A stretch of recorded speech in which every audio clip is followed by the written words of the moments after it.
dealing with grief, you need to be kind to yourself. And that was the hardest lesson for me to learn, is that it is okay to be so angry you could break everything in your house. And it's okay to be so sad you can't take a breath. And it's okay if you really don't want to deal with people. If you don't want to deal with people, don't answer the phone. Just, if you need to go to bed, go to bed.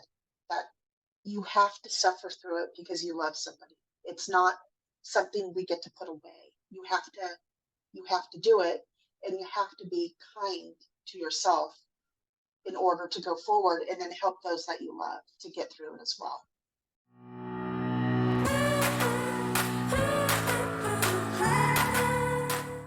Hello and welcome back to Journey of a Fearless Female. I am your host, Paola Rosser, and this week my guest is Sonja Marino. Her story is filled with grief, addiction, and there's a lot of trigger warnings. She is a widow of 13 years to a man she was married to 18 years, and this is her story. Everybody, please welcome Sonja. Hi. Hi, thank you. I'm so happy to have you. Okay, so tell us about your journey as a fearless female. I know there's a lot to tell because I've read your bio, but I don't want to tell everyone all the details.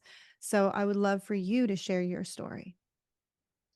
Well, I was married to a man that I loved very, very much, and we had 4 children. I brought a son with me, and then we went on to have three daughters. And when I was about 35 or so, he was diagnosed with congestive heart failure. Mm. And so that quickly changed everything, of course, and because it was a chronic illness, and we knew it was Thank you again borrowed for time. listening to Well, Journey of a Fearless and Female. I'm 35 your as host, well? Paola Rosser. No, I was 35. He was 6 years older than me when he Okay. got diagnosed. Still very young. Extremely young.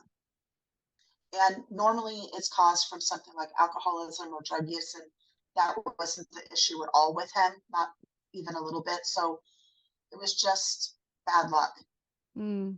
And so we continued on and raised our kids, and he passed away. He had had a procedure earlier that day, and he died on our front porch in my arms. He had said his heart, he couldn't breathe. I thought he was having anxiety. And Yeah. so we went outside, and he sat down on a chair and said, "Oh my God, I can't breathe." And I grabbed him, and he just passed away. Oh, goodness. In August, my husband had a heart attack. And Hmm. it's my husband has actually had multiple anxiety attacks. And so Hmm. anxiety feels similar to a heart attack, but there are so many different things. My husband says that when he was having his heart attack, it was different. It was like this feeling of dread, like it was a lot Hmm. worse. But I remember when he was feeling those feelings, I asked him, I said, "Are you okay?" And I think men are conditioned to say they're okay and to handle the pain and to Yes, just to suffer through it and muscle through it. And right. I remember he was like, the moment he told me that his heart hurt, I said, "Do you want me to call 911?" Because that's like my initial, I watched a lot of Grey's Anatomy for me to know like it's time to like call. And I just remember him saying, "No, it's fine. I'm okay. You don't need to call 911." And then he sat on the bed and then he said that he felt it in his arm. And that's when I picked up the phone and I just called 911. But what was going through your mind in that moment when everything was happening? Like, did you believe that he was going to pass away, or were you trying to call 911? Were you screaming for someone? Oh gosh, no. He had his he had AFib, and he had his heart. They shocked it back into rhythm, and I remember looking at his heart at the rhythm after they shocked it, and I remember thinking, oh, I should have brought my camera. I mean, it was as beautiful as one of my children, because Mm-hmm. finally he had normal heart rhythm. And Yeah. then we went home that night, and he was complaining, but it's a violent uh, procedure. So we just thought it was muscle, like his muscles were sore, Mm. and he just left. I mean, it was quick. He just, and I mean, and he was a big guy, and I somehow managed to get him out of the chair and lay him down and try to do CPR. And I remember my head was just screaming inside. Just, but as I was doing, I called 911 and I started doing CPR. And we lived in a very small town, and literally 2 seconds before, someone had called and the ambulance left for them. So they sent one fire truck with one man. And I remember doing CPR and screaming at him. And to add to it, we lived close to the high school that my kids went to, and there was a basketball game. And my youngest two that were twins were sitting up for the games. So like everybody saw this happen. Oh my There gosh. was a huge crowd. And Oh, my girls came running over, and it was as awful as you think that is. yeah. Very traumatic, not only for yourself, but for your daughters to have to witness Oh, that. it was totally traumatic for my twins. And then I had to call my older two kids and let them know my daughter was in college about 3 hours away, and my son was he lived in Idaho at the time, so probably 12 hours away. Mm. So take us to the moments after, he's been taken away. What is going on with you mentally, emotionally, spiritually? Like, how did you handle the rest of the day and the next day and the next day? Because to me, like, I still to this day, my husband actually, he passed away on the table, and then they ended up giving him shock, brought him back to life. He had 3 stents and a balloon in his heart, and he's alive today. But there is not one day that I do not think about what my life would have been like if he didn't Mm-hmm, come back that day, and I can't even mm-hmm. begin to imagine like what it would have been like to have to come home to an empty house, to all of his clothes, to all of these I things. Well, I was lucky enough to have family, and we stayed with my sister for quite a few days. It was a blur, really. Mm. Um, the weirdest thing is that when I so my he was very active in the community with my kids, and so his memorial was standing room only, truly Um, wall to wall people. And it's really weird because the more I try to think of the day, the more it goes away from me. yeah. Like the memory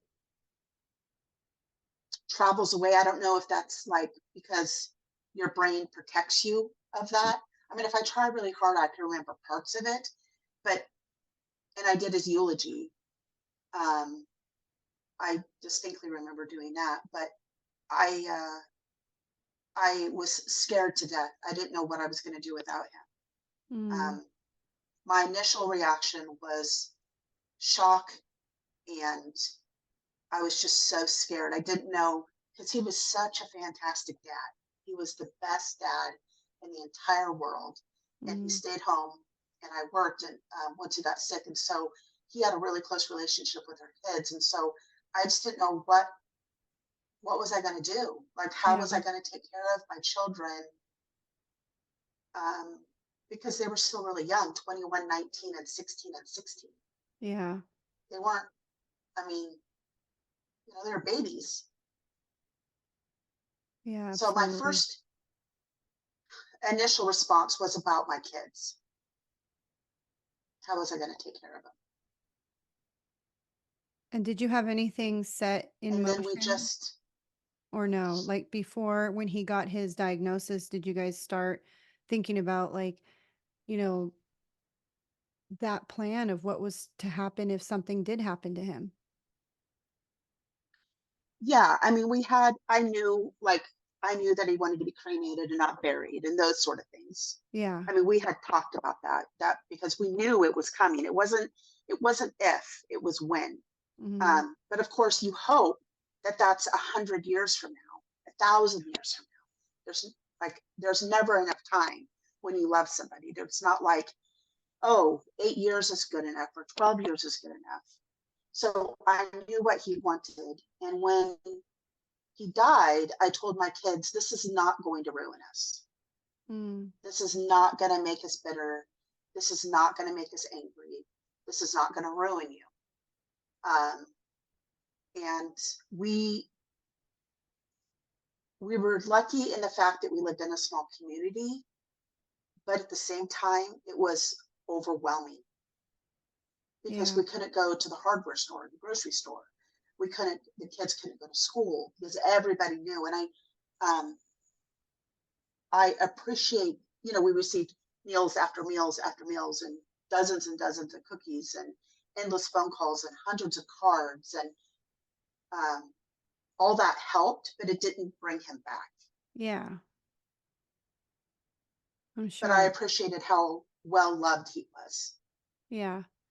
I think grief is such uh, a crazy animal because yes, you want the love and the attention and the support, but at the same time, all the love and the attention and support doesn't take away from the pain that you're feeling. And then sometimes people don't know exactly what to say to you. And so they say the wrong things. And so then that hurts even more, or they Yeah. ignore you as if like the grief is going to attach to them, or they're going to like somehow get your Yes. pain. Yes. It's like such a crazy time to like have to deal with like the loss of somebody. You're still trying, it's like everyone else just went back to normal and you're over here trying to start a new normal and you have absolutely no clue how to do it. And it's hard, especially when you're around people who Yeah. have I couldn't never figure out experienced how, death. right. I couldn't figure out how like the water still worked and electricity was still on and the sun still came up. And I Mhm. was so angry and confused and heartbroken that I just couldn't, I don't know. I'm blessed that I had children because they forced me to get up. And I had really good girlfriends that called me and said, "What are you doing?" And I'd say, I'm in bed. And they'd say, "You need to get up and make dinner for your kids. Mm. You have things to do. Get up." And I got up, and we made a deal, that if one of us wasn't ready to do something, so let's say we were going to go to a restaurant that we would go to as a family. And if we were on our way and one of us said, "I can't do this," we didn't do it. We went home, or Mm. we went and got McDonald's or whatever it was. Yeah. Or if we were going to go grocery shopping and somebody wasn't ready to go to that store, we didn't go grocery shopping. Um, so I think that helped maybe a Yeah. little, kind of loved our each other away. I think for me, it wasn't only my grief, it was watching my children grieve. Yeah. That that just about killed me Yeah, because you want so badly to take away their because it's not pain. something you can help. Yeah, and you can't. My my poor daughter was in college by herself, and my son was on another state, and my girls had to see where their dad died every dang day. It was Yeah. just awful. Yeah, it's there's nothing that you can prepare. You can't prepare yourself for these moments in life. And that's the one thing Oh, is that we're all no. guaranteed to experience death in our life of a loved one. And there's nothing that can prepare you Mhm. for it. I mean, I've had several deaths in my family, one where we knew he was going to die, it still was painful, and one where it was a abrupt death and it was still painful. It doesn't matter if you Yeah. know, it's just gonna, and it's not that you're in pain for them because they're actually in a way better place than we are. But it's the pain that we have to live with here on this plane where we're waiting for the moment where we could see them again. And in that wait, we're lost and we're confused and we want to say things to them and we want to hug them and smell them and feel them again. And we can't, it's just so far away. Hmm. Absolutely. And the what I found is that we had to reinvent ourselves. I was no longer his wife, I was his widow. And that is a completely different thing. And my children were no longer children that had a mom and dad. They had a mom here and a father who passed away. So when people asked, "Oh, what about your parents?" they have to say, "Oh, my mom's here and my dad passed away." And that sucks the air out of a room. Mm-hmm. When you say you're a widow, it just sucks the air out of the room. And I can't imagine what that's like for my children. Yeah. So how did you I, begin uh, to I, heal we just yourself? one day at a time, truly just one chore at a time, one task at a time. Some days a minute was too much. So I'd take it, I would remind myself, I only have to be in this moment, this second, this Mhm. 5 minutes, this day. And slowly it got longer that I was able to be okay. Beautiful. And we found joy again. We find joy. Did you find yourself, like, feeling guilty for finding joy? Because 'Cause I've heard some people, and I myself, like, would find joy again, and then you're like, "Wait a minute, I shouldn't be this happy because he's not here anymore," you know? No, I think he would Bob would be really disappointed in us. And Oh, I I wanted to honor him. Um, he was such an, I mean, I know everybody says their spouse is a good person, but he was a really, I described him as a fence post. Like he just wasn't going anywhere. He just, no matter what, he was the man to rely on. He was the guy that would get it done. He was just a good man. And I didn't want to have his legacy, that his family that he tried so hard and worked so hard and did so much, to fall apart. How would that be yeah. honoring? Yeah, exactly. How would that be honoring him? I watch a lot of movies and stuff, or not movies, but YouTube videos and stuff about people who've passed on, and they always come back and they tell their loved ones, like, especially through mediumships and stuff, they tell them, like, I'm having a great time Mhm. over here. Like, you should be having a great time over there. Like, we're going to meet each other again sometime. Like, don't even worry about it? And I listen to so many people of near death experiences, and they say that time is not a factor over there. So for them, they just think you're gonna Right. be there in like an hour, or in like by the end of the week, you'll be there. But by the end of the week, time on our Mhm. planet is like years, 10, 15, 20 years, right?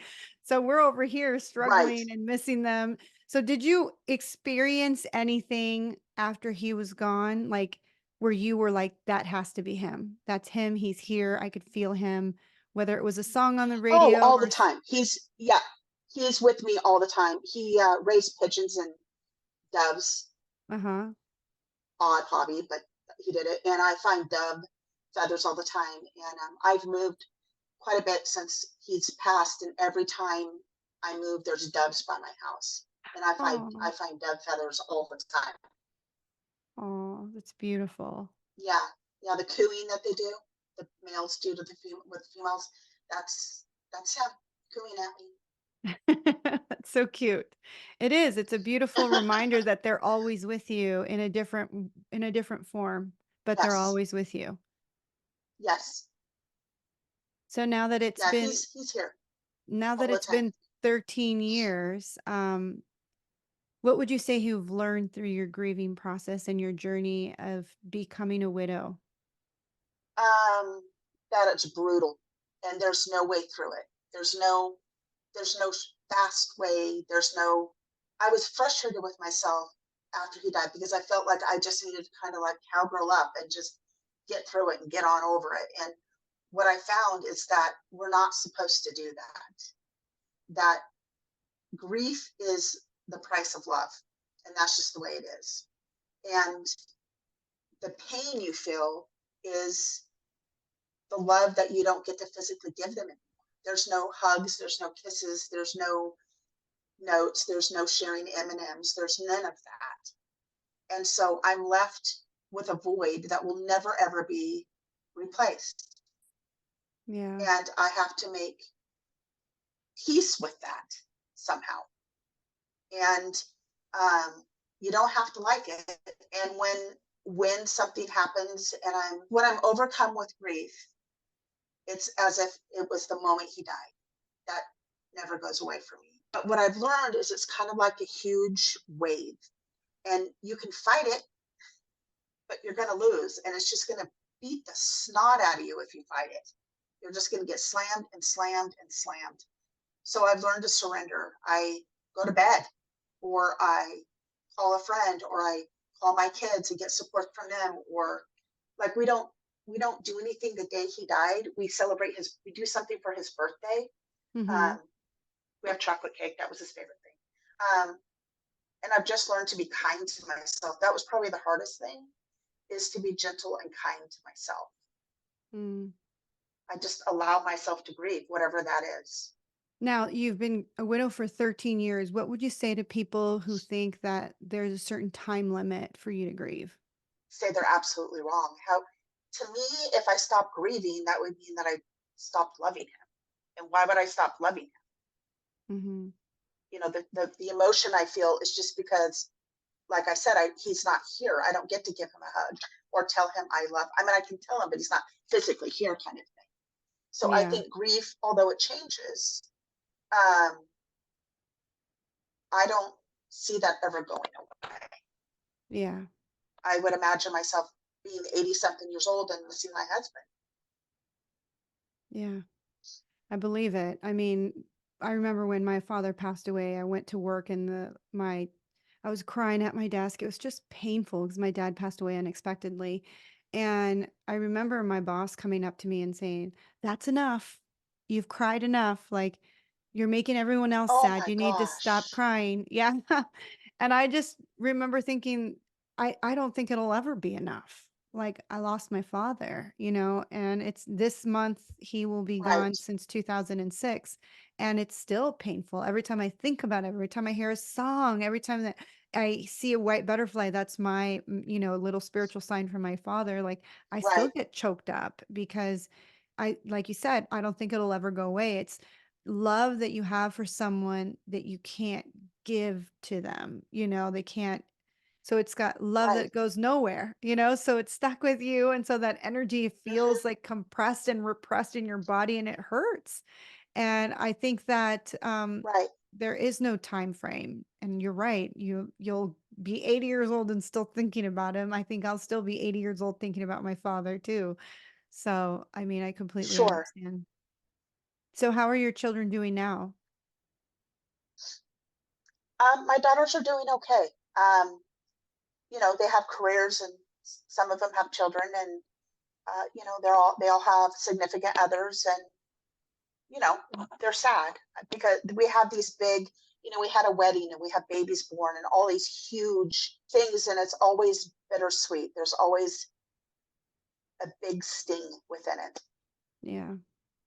and we just talk about it. I feel like it took us a while. I mean, we all had to grieve in our own way, and we kind of fell apart. And after a lot of forgiveness and apologizing and fixing things, um, we're good, and we're strong as a family. And so they're doing well. I'm proud of them. Perfect. Did you wanna talk a little bit about your son, Jake? He died a year ago, November 4th. Mm, He was suffering from addiction. He had as far as I don't really know when it started, but he had he was married and divorced and had a baby, and then he got into another relationship, and that fell apart. I wasn't privy to what happened with that. And he started using heroin, mm, and that is a nasty drug. yeah, And so he was in Idaho and lost everything, including seeing, and he was a great dad, like super involved, they were 50-50 custody. He was running a business. Everything was great on the surface. But underneath, he was fighting a very ugly, ugly disease. yeah, And it ended up costing him everything. It cost him his relationship with his son. It cost relationship with his family. He lost his business. He lost his cars. He lost his health. He was stopped using heroin. At least that's what he told everybody. I don't know how true that is. He was working illegal marijuana farm, mhm, and he broke his leg. And he went to the hospital and they gave him fentanyl, and that was that. yeah, So he relapsed if he was truly quitting, and it was ugly. yeah, He stole things from everybody. He stole guns from me, which I had to call the police because if they were used in the crime, I could have been implicated. Calling the police on your kid isn't easy. absolutely not. And a year ago, I got a call from a friend whose son found him. He was in a crappy place where he was using a trap house, if you will, Mhm. and he overdosed and died. Oh my gosh. And now you have to start the grieving And journey all over again. right, and you know, when you lose a spouse, you're a widow or a widower, or if you lose your parents, you're an orphan. Mhm. But nowhere in the world do I know what a word is for when you lose your child. And so, childless, you know, if you say you're childless, that implies that you never had children, Mhm. which he was here. He was mine. He was his sisters and his dads and his grandmas and his aunties and his friends and everybody's. And, you know, I still struggle when people say, how many kids do you have? Because if I say three, then that's like he wasn't there. Yeah. And if I say four, people always ask, oh, you know, naturally, what are they doing? What's their name? How old are they? Even as when I have adult kids. So I have to say, I have three daughters and a son that passed. Mm. And every time I say that, I want to vomit. It just physically makes me sick. Yeah.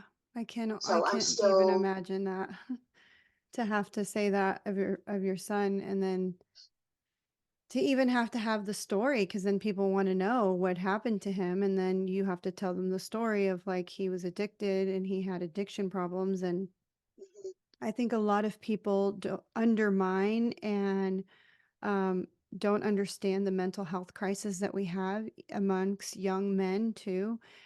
I feel like I just was yes, listening to a podcast episode that there's a high rate of suicide among men, and that men feel like they've lost connection. There's no real way of like helping because like I said earlier, it's the whole thing of you have to muscle through and you just have to be a man. And even earlier you right, said you have to cowboy up and they can't have these emotions and they can't have these feelings and they can't express themselves. And so then they turn either to drugs, right. alcohol, porn, addiction, anything to just try to feel that feeling of like being heard or being seen or being validated. Right. And, you know, we raised our daughters and our son the same. You know, my girls can change oil and Jake knew how to make a cake. I mean, so what sex you were had nothing to do with it in our house, but we can't, no more than I can control what my girls hear about, oh, you're supposed to be thin, but not too thin, or loud, but not too loud. I couldn't control what Jacob was hearing about what is a man and Yeah. what his preconceived his own personhood told him. He used to say that he wished he was born in the time of Vikings because that's just who he was. And I wish he could have got involved in something like cage fighting, or as crazy as that sounds. I think that if he would have had that outlet, maybe. But I mean, as a mom, I begged him and pleaded with him and threatened him and screamed him. And I remember one time just grabbing him by the shirt and shaking him as hard as I could and threatened and called the police and gave him money and didn't give him money, bought him food, didn't buy him food. I work in a treatment center. I had access to endless treatment. I could have got him treatment anywhere he wanted, but he just couldn't do it. And when someone dies of an overdose, you know, the police are involved and it's just I couldn't, you know, the only possession I have of his earrings. He had his ears staged, Mhm. two pairs of boots, and $1.35. Oh. Because, well, I mean, I don't know that he had anything else, but um, the police wouldn't let us in. The sheriffs wouldn't let us in where he was staying because it was too contaminated. It wasn't safe. And, you know, um, I think there's a stigma if a family hasn't dealt with addiction. And Jacob is completely responsible for his choices. And he is responsible for the way he died. And he is responsible for the broken connections. And he absolutely did wrong by his son. And that is unforgivable. He left his son, who was 8, without a father. And so there's a lot of anger that I feel about that. He did not do the right thing and he knew better. But addiction's ugly. Yeah. So I don't make excuses for him. I did for a long time. I made a lot of excuses, and but about, I don't know, a month and a half before he died, he called me and asked if he could come to my house again, and I told him no, because he had taken my guns and left, and he left paraphernalia at my house. And he said, "I'm cold and I'm hungry. Can you please come pick me up?" And I went and picked him up, and he said he'd go to another city to get help if I got him a ticket and a bus ticket. So I put him up in a hotel. And I remember getting him, and he looked so awful. And until then, he wouldn't tell me what he was using. Pulled on the side of the road and said, "You have to tell me what's going on with you. You have to." And he told me it was fentanyl. And I just remember telling him, "You have to get better, because how am I going to tell Bubba," that's what we call his son, "that his father died? How can I mutter those words to your sisters or your grandparents or your father?" Mm. And I got that phone call, and I had to call people and say he died. And I didn't even know how to say it. Yeah. I had to call his dad, and he had to call his parents. And, I had to tell my mom, who's 70 something years old, and my sister, and still don't have answers. And I think the worst part is that like, it's not just like, because there was something about the way I raised him, my husband and I raised him, or it's not because you're, this age or this race or where you live. It's everywhere, Mm-hmm. everywhere. Every family has someone that has an addiction. And Yeah. so if I could tell a parent, if they're dealing with someone who has an addiction, it's not your fault. It's just, it's not your fault. They have to want to get better. And truly, you can guide a horse to water, but I would have held his head under the water if I thought it would help him. Yeah.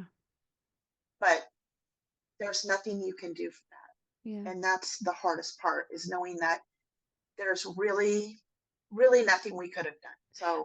So now, are you a part of any I support groups or anything, foundations to help other parents who are dealing with addicted children or parents who Yeah, have lost? I'm on yeah, there's quite a few Facebook groups that I interact with. And there's, I watch TikTok like everybody else in the world. And there's some really great people that I watch videos that have similar things. And my girls and I have really rallied together. And because I work in an opioid addiction center, I have a lot of support through them. They couldn't have been better. Oh, it's They really definitely a get it. club you do not want to be a part of. As we wrap up this episode, what would be your nugget of wisdom for anyone who is watching on YouTube or listening to you on Spotify or Apple Podcasts? I would say that if you're dealing with grief, you need to be kind to yourself. And that was the hardest lesson for me to learn, is that it is okay to be so angry you could break everything in your house. And it's okay to be so sad you can't take a breath. And it's okay if you really don't want to deal with people. If you don't want to deal with people, don't answer the phone. Just, if you need to go to bed, go to bed. That you have to suffer through it because you love somebody. It's not something we get to put away. You have to do it, and you have to be kind to yourself in order to go forward, and then help those that you love to get through it as well. Mm, beautiful advice. How can my audience find you? I'm on Facebook, and they're welcome to send a friend request, and I'll be happy to chat. I hope they're not part of the club, but if they are and they need a friend, I am right here. Oh, thank you, Sonja. Thank you again for being on the podcast.